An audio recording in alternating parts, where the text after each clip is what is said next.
की लापरवाही पर भी सुप्रीम कोर्ट ने काफी बार प्रश्न उठाया है। पुलिस की जो इमेज है वही बहुत बड़ी चीज़ है कि पुलिस के बारे में आम पब्लिक क्या सोचती है, या लेटेस्ट कानून के जो बदलाव के साथ साथ पुलिस ने नहीं अपने आप को ढाला तो ऑब्वियसली वो क्रिटिसिज्म होता है। श्रद्धा वालकर का केस था, वो उसमें डेड बॉडी को कितने टुकड़े कहीं कर दिए, वो उसको फेंक दिया, तो वो ऐसे केसेज होते हैं जो कि आम पब्लिक के दिलों को छूते हैं। पब्लिक रिड्रेसल बहुत जरूरी है पुलिस के काम में। कुछ दिनों पहले दिल्ली में जो लोग लापता हो रहे हैं उसको लेकर काफी भौकाल मचा रहा।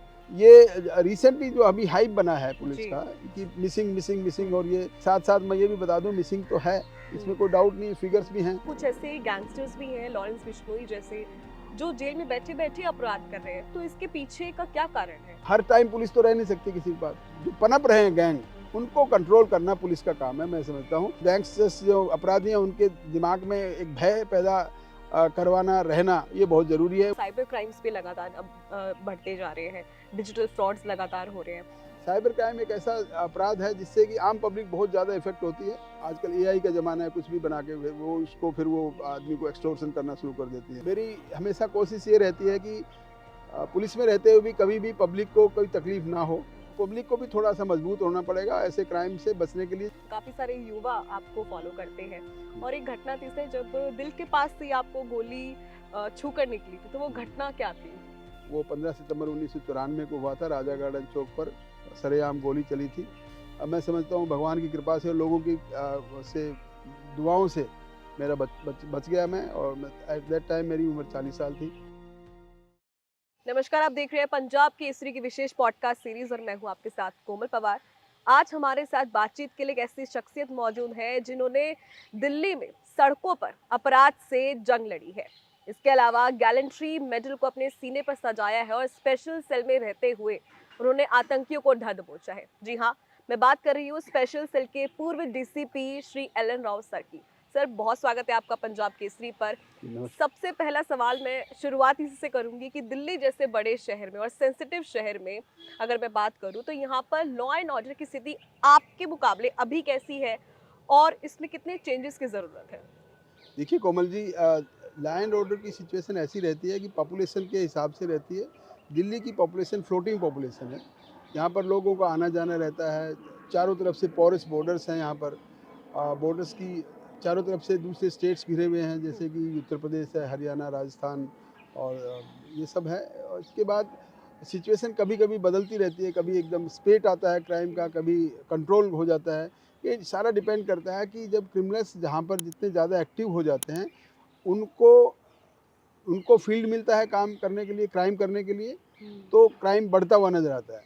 और उसके बाद अगर वही क्रिमिनल पकड़े जाते हैं पुलिस की मजबूती से, या पुलिस की डेडिकेशन से, या पुलिस की अपनी तरीके से ऑपरेशन पावर से जब पकड़े जाते हैं वो क्रिमिनल्स, तो उसके बाद क्राइम कम दिखता है। पब्लिक को लगता है कम हो गया। क्यों? कि वो जो क्रिमिनल्स क्राइम करने वाले पकड़े जाते हैं, जेल चले जाते हैं, फिर वो कभी आते हैं तो फिर बढ़ जाता है। तो ये क्राइम का सिचुएशन बढ़ता घटता रहता है इसमें।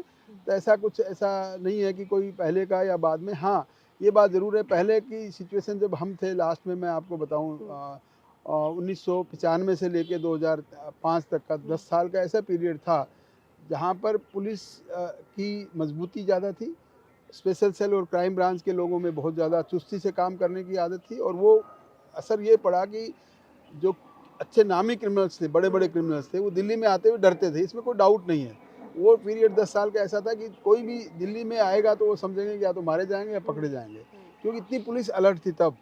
अब वो शायद उससे मैं लगता है कि जैसे कंपैरिजन की बात करें तो अब वो इतना शायद खौफ नहीं है, डर नहीं है, या कोई और वजह से हो सकता है कि अब लोगों का थोड़ा हौसला बढ़ा हुआ है, और इस बड़े हौसले की वजह से क्राइम थोड़ा सा बढ़ता हुआ नज़र आ रहा है पब्लिक को। बिल्कुल, जैसे हम सर्वेज में भी बात करते हैं तो यहाँ पर काफ़ी सारे सर्वे हैं जो बताते हैं कि अब जो पब्लिक का जो भरोसा है वो पुलिस के ऊपर वो थोड़ा सा दशकों के हिसाब से कम हुआ है। तो इसके पीछे क्या कारण हो सकते हैं? देखिए, पब्लिक का जो भरोसा है ना, वो क्राइम की सिचुएशन पर पुलिस की जो काम करने की शैली है उसके ऊपर डिपेंड करता है।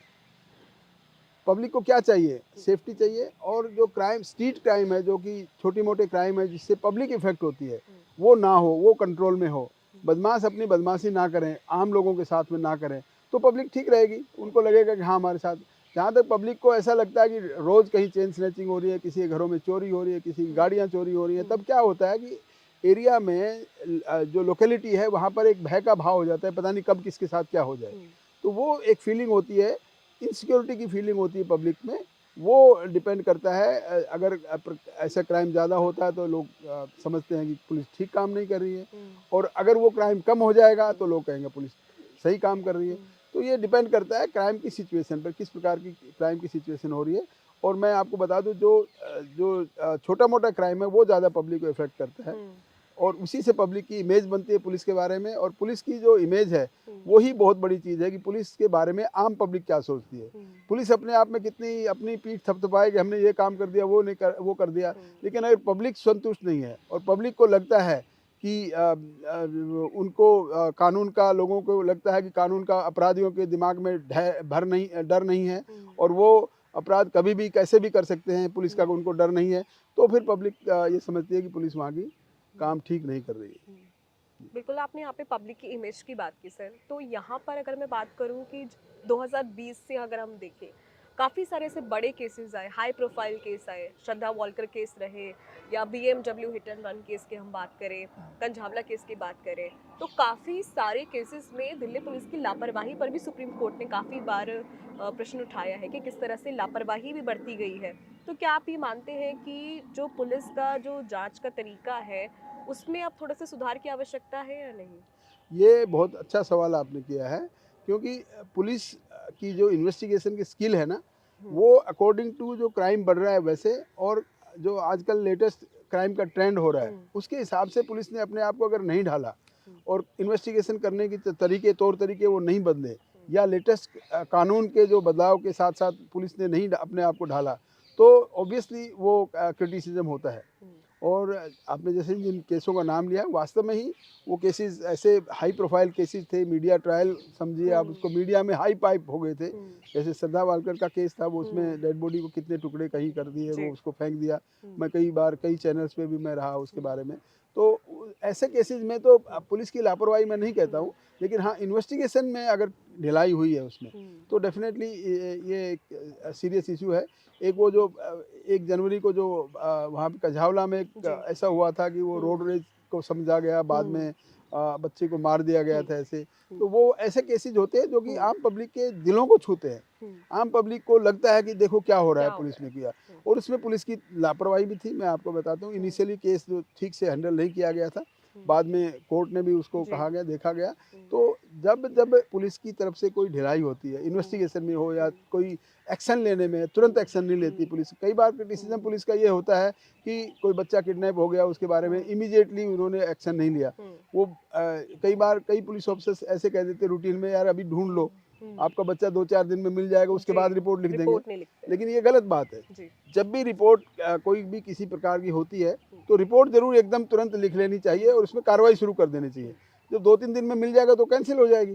तो ये जो भावना है पुलिस की कि देख लो जी, आप अपने आप कर लो, जो डीली डाली प्रैक्टिस है, जो कि वो कहते हैं कि हम जिसे लेथार्गिक तरीके से ठीक है, पुलिस ने बड़ा लाइटली लिया है, तो इसको ज़रा सीनियर ऑफिसर्स को देखना चाहिए। अगर कोई ऐसा केस नोटिस में आता है, तो जो पुलिस अधिकारी ऐसे काम करता है, जो कि अपनी जो ड्यूटी को ठीक से निर्वहन नहीं करता है, उसके खिलाफ सख्त से सख्त कार्रवाई होनी चाहिए। और तुरंत पब्लिक रिड्रेसल बहुत ज़रूरी है पुलिस के काम में।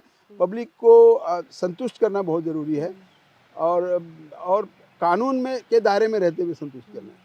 बिल्कुल, आपने यहाँ पे कहा कि जनता को कहीं न कहीं संतुष्ट करना बहुत ज़रूरी है। जी। तो यहाँ पर अभी कुछ दिनों पहले दिल्ली में जो लोग लापता हो रहे हैं, उसको लेकर काफ़ी भौकाल मचा रहा। देखा कि एक दिन में औसतन 54 लोग गायब हो रहे हैं। पर लेकिन दिल्ली पुलिस की तरफ से प्रतिक्रिया आती है कि ऐसा कुछ नहीं है। किसी फ़िल्म का जो को पीआर स्टंट उसको कहा जा रहा था। तो मैं इस पर आपकी प्रतिक्रिया चाहूँगी। ये सब कुछ देखिए जो था। देखिए मैं आपको बताऊँ, मिसिंग जो हो रहे हैं ना, कोई भी आदमी हो, बच्चा हो, ये मिसिंग जो हो रहे हैं, वो अभी आजकल या 1-2 साल में नहीं हो रहे हैं। हुँ, ये मिसिंग वाली जो प्रथा है, जब पब्लिक अगर है, वहाँ पर पब्लिक में मिसिंग तो रहता है। हुँ, कभी ज़्यादा हो जाता है, कभी कम हो जाता है, और उसके साथ-साथ उनको रिकवर होने की जो संख्या है, वो भी कभी-कभी बदलती रहती है। कभी एकदम मान लो 100 में से 50 आदमी मिल गए, 60 मिल गए, कभी 40 मिले, तो ये अपने आप में बदलता रहता है। लेकिन हाँ, ये रिसेंटली जो अभी हाइप बना है पुलिस जी। का कि मिसिंग, मिसिंग, मिसिंग, और ये बाद में पुलिस को भी ये लगा कि कहीं ना कहीं ये पीआर स्टंट था उस मर्दानी फूली मूवी का, जिसमें मिसिंग बच्चों के बारे में बहुत ज़्यादा था। लेकिन साथ साथ मैं ये भी बता दूं, मिसिंग तो है, इसमें कोई डाउट नहीं, फिगर्स भी हैं, गुम तो हैं, लेकिन उनको ढूंढने की जो हमारी कैपेसिटी है पुलिस की, जो तौर तरीके हैं, उनको भी हमें मॉडर्नाइज करना पड़ेगा। क्योंकि जिसका बच्चा चला जाता है ना, उसके माँ बाप को आपसे उनसे जाके पूछे उनके क्या गुजरती है। हम और आप मीडिया वाले तो एक बार ठीक है जी, किसी का बच्चा गुम हो गया, हमने अपनी न्यूज़ कर दी और करके चले गए, लेकिन असली जो उनके दिल पे क्या बीतती है, किसी का बच्चा गायब हो गया है, या वो उनको जो दुख और तकलीफ़ होती है ना, वो वास्तव में ही इतनी ज़्यादा होती है। तो मैं समझता हूँ पुलिस ऑफिसर्स को जो कि इस काम में लगे हुए हैं, उनको ये समझना चाहिए कि ये बच्चा कहीं ऐसा तो नहीं कि मेरा बच्चा अगर गुम हो जाए तो मैं क्या करूँगा। तो वो वाली भावना लेकर के करेंगे तो उसके बाद तौर तरीके तो हैं, स्टैंडर्ड ऑपरेटिंग प्रोसीजर्स हैं बच्चों को ढूंढने के बारे में। एक और मैं बता दूं इसमें कि दिल्ली पुलिस की तरफ से इंस्ट्रक्शंस ये हैं कि 13 साल से बच्चा, छोटा बच्चा, अगर कोई मिसिंग की रिपोर्ट है तो उसमें भले ही किसी पे शक हो या नहीं हो, कई बार होता है कि भाई किसी पे शक है कि नहीं है, उसमें इनवेरेबली यानी कि बिना किसी से पूछे केस रजिस्टर किया जाएगा किडनैपिंग का। ये इंस्ट्रक्शंस हैं। और उससे बड़ी उम्र के जो बच्चे हैं उसमें अगर ये लगता है किसी के साथ डाउट है या किसी के बारे में, तब उसको केस दर्ज किया जाएगा। और उसके बाद जो बड़े हैं, 18 साल से बड़ी उम्र के एडल्ट हैं, जो कई बार अपने घर से अपने आप चले जाते हैं, लड़कियां अपने आप चली जाती हैं, कोई और घर में रूठ कर चले गए, वो मिल गए नहीं, और या बुजुर्ग आदमी किसी दिमागी स्थिति की वजह से घर से गायब हो गए, वो नहीं मिले हैं, वो कभी कभी वापस भी आ जाते हैं, कभी नहीं मिलते हैं, वो अलग चीज़ है। लेकिन बच्चों के मामले में मैं समझता हूँ सीरियसनेस होना चाहिए, खासतौर से लड़कियों के मामले में, क्योंकि लड़कियां जो यंग लड़कियां हैं, जो कि एडोलसेंस उम्र की हैं, जो टीनेज लड़कियां हैं, उनके गुमराह होने के या उनको किसी गलत रास्ते में ले जाने के लिए कोशिश की जाती है। और इस प्रकार से कई गैंग भी आइडेंटिफाइड हैं जो काम कर रहे हैं इसमें। दिल्ली पुलिस को चाहिए उन गैंग्स के बारे में उन पर नज़र रखें, और कोई नया गैंग ऐसा बनता है तो उनके बारे में अपना इंटेलिजेंस नेटवर्क बढ़ाएं, खुफिया तंत्र बढ़ाएं, और ऐसे लोगों को समय रहते ऐसे कोई क्राइम करने से पहले ही उसको प्रिवेंटिव मेजर्स लेकर उनको पकड़ा जाए। जी, यहाँ पर आपने एक गैंग वॉर की बात की है, तो हमने हमेशा से देखा कि पंजाब हरियाणा में हमेशा गैंगस्टर्स का जो गैंग वॉर है वो हमेशा से बढ़ता रहा, लेकिन अब दिल्ली में भी कहीं ना कहीं जो गैंगस्टर वॉर है वो तेजी से बढ़ रही है। तो इसके पीछे अगर हम देखें तो कुछ ऐसे गैंगस्टर्स भी हैं, लॉरेंस बिश्नोई जैसे, जो जेल में बैठे बैठे अपराध कर रहे हैं। तो वो जो उनका नेटवर्क है, जो शूटर्स उनके इतने एक्टिव हैं, तो इसके पीछे का क्या कारण है? देखिए, एक प्रकार से तो ये बता दूं कि गैंगस्टर कैसे फलते फूलते कैसे हैं। हम्म, वो ये होता है कि हर गैंग अपना अपना, ये एक बात तो ये है कि इनकी कोई आगे कोई इनको कोई ये नहीं उम्मीद है कि हमें कोई नौकरी लेनी है। अगर क्राइम एक बार किसी ने कर लिया और वो क्राइम की वजह से जेल में चला गया, फिर वो अगर रास्ता अपना क्रिमिनल का ही पकड़ेगा तो फिर वो गैंग गैंग की तरफ चला जाता है। तो जो शूटर्स की बात है, जो वो अपनी गैंग के साथ मिलने की बात है, तो वो लोग ऐसे क्राइम में अगर फंस गए हैं तो वो काम करते हैं। उसके बाद जो गैंग राइवलरी है वो एक इम्पोर्टेंट इशू है, कि गैंग राइवलरी का मतलब है एक कई गैंग है अपने आप में मुकाबला समझते हैं कि मैं बड़ा हूँ वो छोटा है, और फिर नाम चमकाने की होड़ लगी रहती है। यानी कि जिस आदमी के गैंग का नाम, जैसे आपने एक नाम लिया बिश्नोई, लॉरेंस बिश्नोई का नाम लिया, तो वो ये समझते हैं कि लॉरेंस बिश्नोई के नाम से किसी को अब कोई कॉल करेगा, धमकाएगा, तो पैसे इकट्ठे करने में उनको बड़ा आसानी होती है। तो वो एक प्रकार से अपने आप में डिग्निफाई करना चाहते हैं किसी गैंगस्टर को, तो वो क्राइम करते करते, और किस प्रकार से जैसे किसी को डरा दिया पैसे लेने किसी से, वो नहीं देता तो उसके घर के आगे जाके गोली चला दी, और उसको ताकि भयभीत हो जाता है। और जिसके घर के आगे या जिसके यहाँ पर शोरूम के आगे या जिसकी दुकान के आगे गोलियाँ चल गई, तो फिर वो उसके बाद तो फिर कोई भी पैसा जितना मांगेगा वो देगा, क्योंकि जान सबको प्यारी है। और हर टाइम पुलिस तो रह नहीं सकती किसी के पास। तो ये एक प्रकार से जो पनप रहे हैं गैंग, उनको कंट्रोल करना पुलिस का काम है, मैं समझता हूँ। और पुलिस अगर सख्ती से काम करे तो वो गैंग उसको रोक सकते हैं, और उनके ऊपर दिमाग, उनके जो गैंगस्टर्स जो अपराधी हैं उनके दिमाग में एक भय पैदा करवाना रहना, ये बहुत ज़रूरी है। वो तभी होगा जब पुलिस अपनी सजग तरीके से वो अपना काम करती रहेंगी। सर, इन सब के साथ साथ ही हम देखें तो साइबर क्राइम्स भी लगातार अब बढ़ते जा रहे हैं, डिजिटल फ्रॉड्स लगातार हो रहे हैं। तो इसके लिए क्या दिल्ली पुलिस को भी एक स्पेशलाइज्ड यूनिट की ज़रूरत है, या और उन्हें भी तकनीक का अब सहायता लेनी चाहिए? देखिए, जब से साइबर क्राइम के केसेस बढ़े हैं, उसके बाद दिल्ली पुलिस ने हर डिस्ट्रिक्ट में, दिल्ली के 15 डिस्ट्रिक्ट्स हैं, हुँ, हर डिस्ट्रिक्ट में साइबर पुलिस स्टेशन उन्होंने अपने आप इंडिपेंडेंटली खोला है एक डिस्ट्रिक्ट में। हुँ, और वहाँ पर कुछ जो साइबर सेवी जो ऑफिसर स्टाफ हुँ, हैं, उनको डिप्लॉय किया गया है हुँ, ताकि वो उस क्राइम को कंट्रोल कर सकें। लेकिन हुँ, क्राइम की रिपोर्ट्स इतनी ज़्यादा होती हैं, कंप्लेंट्स इतनी ज़्यादा आती हैं, केसेस इतने ज़्यादा हो गए हैं कि वो जो स्टाफ है वो हुँ, कम पड़ रहा है और बहुत ज़्यादा बर्डन है काम का उनके हुँ, ऊपर। तो मैं समझता हूँ बिल्कुल अभी राइट टाइम आ गया, इस प्रकार से साइबर क्राइम बढ़ रहा है तो इसको अगर कंट्रोल करना है तो हमें ट्रेन्ड स्टाफ की ज़रूरत है, हुँ, जो कि आजकल टेक सेवी हैं, वो बच्चों की ज़रूरत है, वो ऑफिसर्स की ज़रूरत है। और इसके ऊपर जो क्रिमिनल साइबर क्राइम में जो इन्वॉल्व रहते हैं उनको जल्दी से जल्दी धरपकड़ की जाए ताकि, हुँ, और उनके पकड़ने के बाद उनको डिटेल इंटरोगेशन करने के बाद में जो भी पता लगता है और भी कोई गैंग ऐसे काम में लगा हो तो उनको पहले से ही, यानी क्राइम करने से पहले ही उनको हुँ, पकड़ने की कोशिश की जानी चाहिए ताकि क्राइम में, साइबर क्राइम में कंट्रोल किया जा सके। और साइबर क्राइम एक ऐसा अपराध है जिससे कि आम पब्लिक बहुत ज़्यादा इफ़ेक्ट होती है और ख़ास तौर से लेडीज़ और बुज़ुर्ग आदमी हैं उनके साथ ज़्यादा ये क्राइम होता है। और क्राइम के इस प्रकार के करने के कई तरीके हैं, जैसे आजकल कहा कि वो डिजिटल अरेस्ट का जो बड़ा शोर है, बिल्कुल। कोई डिजिटल अरेस्ट, किसी प्रकार की डिजिटल अरेस्ट नहीं होती है। हुँ, वो उन्होंने बना दिया है, कोई कानून में कोई डिजिटल अरेस्ट कोई ऐसा नहीं कर सकता, कोई भी ऐसा धमकाता है किसी को फ़ोन पे कि देखो हम कस्टम में हैं, हम हुँ, पुलिस में हैं, हम तुम्हें अरेस्ट करने आ रहे हैं, कोई किसी से डरने की ज़रूरत नहीं है, हुँ, सब बकवास है। उनको कहोगे आ जाओ हम बैठे हैं यहाँ पे, हुँ, इतना कहोगे दोबारा कोई फ़ोन ही नहीं करेगा। हुँ, तो पब्लिक को भी थोड़ा-सा मजबूत होना पड़ेगा, ऐसे क्राइम से बचने के लिए जो प्रिवेंटिव मेजर्स बता रखे हैं, ऐसे हुँ, किसी अनजान आदमी से इस प्रकार से कोई बात ना करें। वीडियो कॉल पे कोई ऐसे लड़कियाँ-वड़कियाँ बात करती हैं तो उनको अवॉइड करें, हुँ, वरना कई बार वो सेक्सटोर्निस्ट भी का भी हो जाता है बिल्कुल। इसमें, कोई वीडियो बना के फिर वो हुँ, फिर वो हुँ, आजकल एआई का ज़माना है, कुछ भी बना हुँ, के फिर वो हुँ, आदमी को एक्सटॉर्शन करना शुरू हुँ, कर देती है। तो या इस प्रकार से कई प्रकार से कोई लोभ लालच में नहीं आए। हुँ, कोई भी चीज़ फ्री नहीं है, ऐसे आपको मैसेज आएगा कि ये देखो आप इसको क्लिक करिए आपको इतने पैसे मिल जाएँगे, हुँ, कोई चीज़ ऐसा नहीं मिलती है। तो ऐसे लालच में ना आएँ और अपने आप में सतर्क रहें, अपने ओटीपी किसी को ना दें, बैंक डिटेल ना दें, हुँ, पर्सनल डिटेल ना दें। तो ऐसे कुछ अपने आप में पब्लिक को भी अलर्ट रहना पड़ेगा, बिल्कुल। थोड़ी-सी सुरक्षा के जो उपाय बताए जा रहे हैं उनके ऊपर पालन करना हुँ। पड़ेगा। बिल्कुल सर, हम आपसे बातचीत कर रहे हैं तो काफ़ी इस पूरी ही व्यवस्था में काफ़ी ऐसे कम अफ़सर रहे हैं जो बेदाग रहे हैं हमेशा से। इनके कार्यकाल में भी जी, किसी किताब में नहीं लिखा होगा कि कोई दाग लगा है, तो आप भी उन्हीं में से एक हैं। काफ़ी सारे युवा आपको फ़ॉलो करते हैं। जी, और एक घटना थी सर जब दिल के पास से आपको गोली छूकर निकली थी, तो वो जी। घटना क्या थी पूरी? देखिए, पुलिस में 36 साल नौकरी करने के बाद बेदाग निकलना ये भी अपने आप में एक बहुत बड़ा वो है, बिल्कुल। क्योंकि इसमें पुलिस में बड़े प्रलोभन बहुत होते हैं, हुँ, रिस्क बड़े होते हैं हुँ, और उनके चक्कर में आदमी को कहीं न कहीं कोई इनको दाग लग जाता है। लेकिन आपकी कृपा से या पूरे पब्लिक जी। के आशीर्वाद से मैं समझता हूँ कि मुझे हुँ, ऐसा पूरी दिल्ली पुलिस में कुछ ऐसा मिला नहीं और जितने मेडल्स जितने होते हैं पुलिस में वो सारे मिले।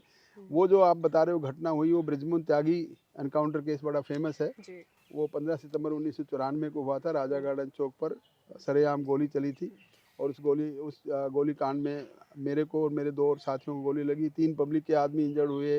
बृजमोहन त्यागी और उसका एक दोस्त था अनिल मल्होत्रा, दोनों बड़े हार्डन क्रिमिनल थे जिनके हुँ, ऊपर इनाम था कई लाख रुपए का, वो मारे गए वहाँ पर।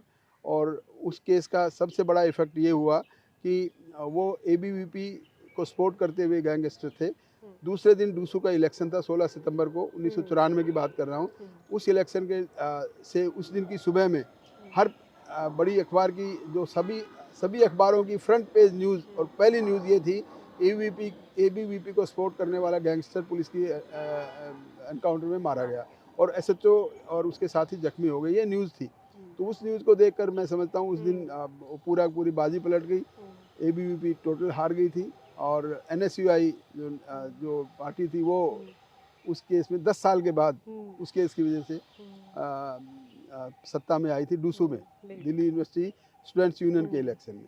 तो ये केस था, उसके बाद मैं 15 दिन मेरा बहुत बड़ा ऑपरेशन हुआ, 15 दिन हुँ, आईसीयू में रहा हुँ, और उसके बाद लोगों ने बहुत ही मन्नतें भगवान से प्रार्थना की और भगवान, मैं समझता हूँ भगवान की कृपा से और लोगों की से दुआओं से मेरा बच गया मैं और मैं एट दैट टाइम मेरी उम्र हुँ, 40 साल थी और अब मैं 10 साल हो गए पुलिस से, हुँ, 12 साल हो गए पुलिस से रिटायरमेंट के बाद हुँ, मैं वकालत कर रहा हूँ। हुँ, मेरी हमेशा कोशिश ये रहती है कि पुलिस में रहते हुए भी कभी भी पब्लिक को कोई तकलीफ ना हो, जितनी मदद हो सकती है पुलिस की तरफ से वो की जाए।